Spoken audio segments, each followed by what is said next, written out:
Good evening and welcome to World Brief.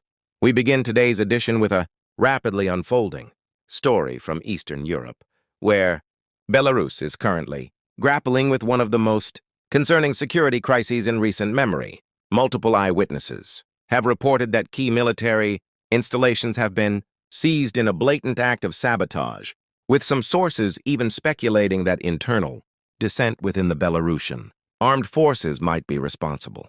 The situation is said to have initially set off late last night at the cities of Hrodna and Babruysk, where communication across several Belarusian military bases came to a grinding halt.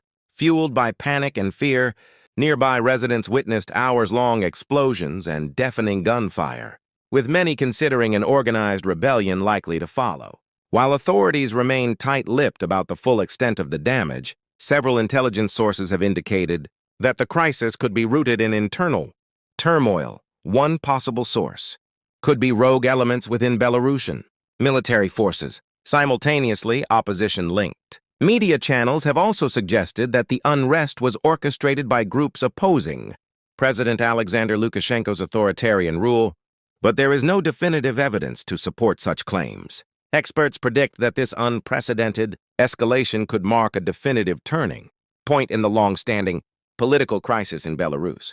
For the past several years, President Lukashenko has maintained his absolute control over the country through brute force and close connections with Russian allies. However, mounting desperation among military personnel and growing public dissatisfaction with the Lukashenko regime have likely driven the situation to its tipping point. In Minsk, all eyes are on the rapidly shifting landscape, with security forces placed on high alert and emergency. Meetings convened inside the presidential palace. As people watch from home, footage from the city center show clearly marked convoy of armored vehicles moving towards crucial government buildings and embassies.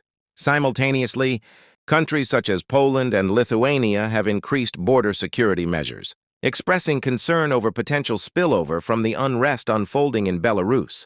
The European Union has even called for an extraordinary meeting in the coming days to assess the rapidly changing landscape.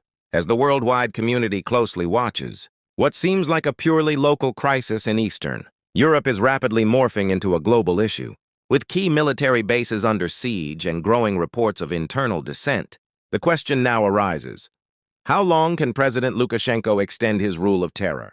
For World Brief's official coverage of this developing crisis in relation to the ongoing situation in Belarus remains a dedicated platform for reliable and authentic information.